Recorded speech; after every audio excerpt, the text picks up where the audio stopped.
Génération Fab, le podcast de la French Fab. Je suis arrivé chez Piscine Magellan complètement par hasard.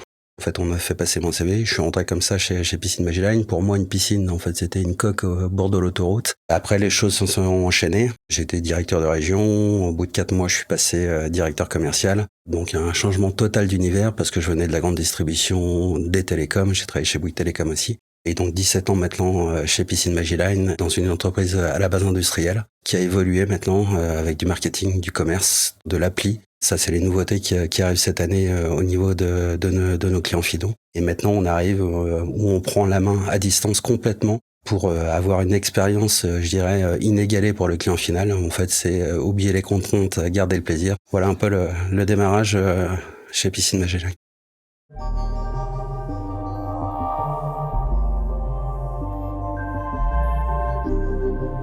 En fait, à la base, Piscine Magellan, ça a été créé pour simplifier la vie des artisans. Et le constat qui avait été fait, c'est qu'en fait, on voulait réduire au maximum les risques de chantier, ce qu'on appelait le GPS, le Global Pool System. On a réduit, grâce au process industriel, 90% des risques sur les chantiers. Donc en fait, on part de la bille de plastique. Ensuite, on a tout un atelier avec 11 presses d'injection sur lequel on vient injecter nos 250 pièces. Généralement, il faut environ 250 pièces différentes pour créer une structure de piscine. Et on va faire du sur-mesure. Du sur-mesure, donc on voyait bien, on part de la bille de plastique. Après, on va venir créer des éléments de filtration par rapport à l'ensemble des pièces. Et ensuite, on va dérouler sur des ateliers où on va créer tous les ensembles constitutifs de la piscine. On va pouvoir adapter la taille, la forme, en fonction bien évidemment aussi des besoins du client, parce qu'il y a aussi une notion de conseil. Des contraintes aussi, parce qu'on peut avoir des contraintes de terrain, on peut avoir des contraintes aussi liées au PLU aussi après derrière. Donc voilà, comment on va adapter. Donc tout ça, on va le rétrocéder après derrière à nos concessionnaires qui vont le mettre en œuvre directement chez nos clients.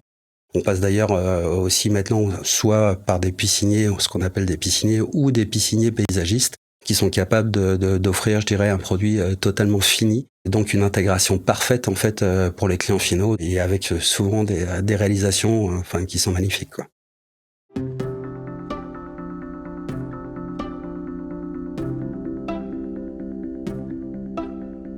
Avant, une piscine, c'était assez basique, c'était un tableau avec un minuteur, donc vous minutiez, etc. Maintenant, nous, ça fait plus de 11 ans, en fait, qu'on a lancé nos premiers produits domotiques. Maintenant, c'est un standard chez Piscine Magellan.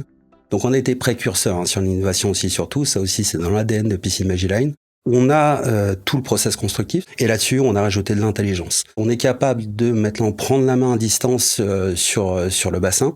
On est capable aussi de récupérer l'ensemble des datas aussi des bassins, pour dérouler après sur des programmes ultra personnalisés en fonction des clients. On a déjà fait un premier step cette année avec la sortie d'Autopilote, qui est un programme sur la base de notre coffret domotique. Le but du jeu, c'est que le client final puisse profiter pleinement de son bassin, sans aucune interaction, en tout cas sans aucune contrainte après derrière. Bien évidemment, il peut reprendre la main. Donc en fait, c'est une seule et unique application et sur laquelle vous voyez, là, vous avez la température actuellement de mon bassin qui est à 30 degrés, je suis chez moi là. Et puis la température qui était demandée, c'est 30. Vous voyez, donc là, je peux parfaitement utiliser la piscine. J'ai pas mis que j'allais me baigner cette semaine parce que j'ai beaucoup de travail. Vous voyez, je suis à Paris, donc je ne vais pas me baigner. Donc je suis un peu égoïste parce que mes enfants n'iront pas peut-être se baigner ce soir. Mais en fait, là, je peux indiquer les jours où je souhaite me baigner et en fait, je vais optimiser par le biais de cet applicatif, en fait, la chauffe de la piscine parce que comme dans une maison, en fond, plus vous chauffez fort, plus les derniers degrés sont les plus importants à aller chercher. Donc en fait, on simplifie vraiment à l'extrême l'utilisation du bassin.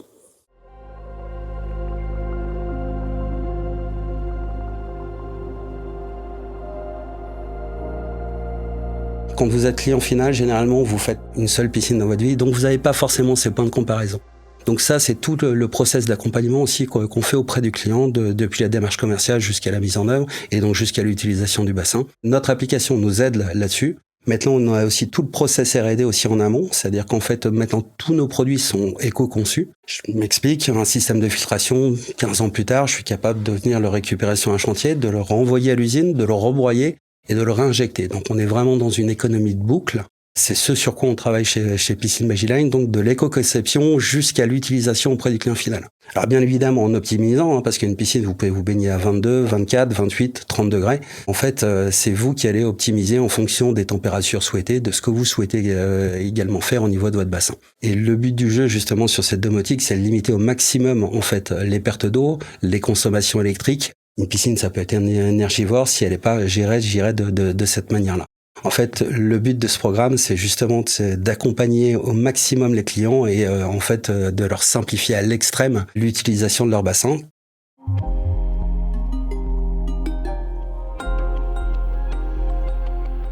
C'est un peu un changement de modèle pour Piscine Magiline parce qu'on était vraiment orienté construction. Donc maintenant, c'est à la fois cette construction qui reste bien évidemment très présente, parce qu'en fait, il y a encore tout un marché à explorer aussi là-dessus. Et on n'est qu'au début du service, parce qu'on parle maintenant d'IA, qu'on commence à intégrer dans nos process, je dirais en interne, mais qu'on va intégrer aussi dans nos API, dans nos services. Et ça, c'est tout le développement futur que l'on doit construire après derrière. Maintenant, sur l'utilisation du bassin, c'est d'apporter aux clients encore plus de confort, encore plus de design et encore plus de facilité d'usage. Voilà, c'est ça nos défis aussi de demain. Et le tout dans ce contexte RSE. Ça fait plus de 5 ans qu'on impulse ça. Alors on est dû partir de l'usine pour après que ça redescende, je dirais, par le biais de nos concessionnaires jusqu'à nos clients finaux. On coule aussi des piscines en béton bas carbone aussi. On a été aussi précurseurs aussi sur ces éléments-là. Et au-delà de tout ça, là, on est un peu orienté sur la France. Maintenant, ce qu'on souhaite, c'est continuer à mailler, je dirais, en fait, au niveau international. Parce qu'on sent qu'il y a une appétence aussi, notamment sur le Japon, des pays comme le Japon, des pays comme Middle East, alors un peu plus difficile dans le contexte actuel. Mais c'est des pays aussi sur lesquels, en fait, on pense qu'on va pouvoir se développer dans les prochaines années.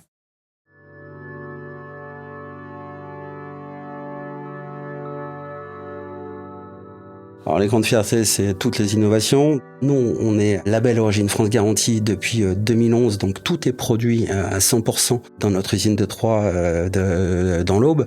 Ensuite, on a French Fab, le coq vert. On a obtenu aussi le label A sur la classe énergétique. En fait, on était la première entreprise du secteur de la piscine à obtenir ce label, donc classification A de nos bassins, c'est-à-dire que ça eu égard à la consommation en eau, en énergie, en fait, de nos bassins. Ça a été certifié par un laboratoire. Et puis la dernière chose, c'est certainement en fait d'avoir été labellisé entreprise du patrimoine vivant.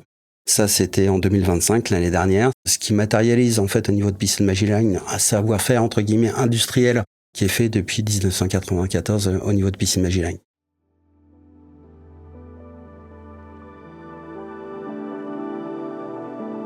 L'industrie française, actuellement, il y a un contexte quand même. Il y a un contexte géopolitique qui est quand même un peu complexe, qui est fort, qui crée aussi après par ricochet des impacts aussi après sur tout ce qui est supply chain, logistique, approvisionnement en matières premières. Et en fait, le but du jeu, c'est de continuer à innover pour chercher en fait d'autres sources, innover et exporter aussi, bien évidemment.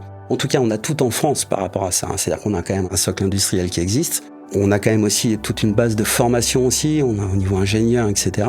Donc en fait, on a quand même tout un écosystème en France aussi qui peut nous aider en tout cas à trouver les bonnes cartes pour se développer. Il y a quand même un certain optimisme à avoir par rapport à ça. En tout cas, pour les gens qui ont de l'envie, je pense que tout est possible. Pour écouter et découvrir la vie secrète et fascinante des plus belles créations de l'industrie française, abonnez-vous à Génération Fab, le podcast de la French Fab. Et partagez cet épisode au plus grand nombre pour faire rayonner notre industrie.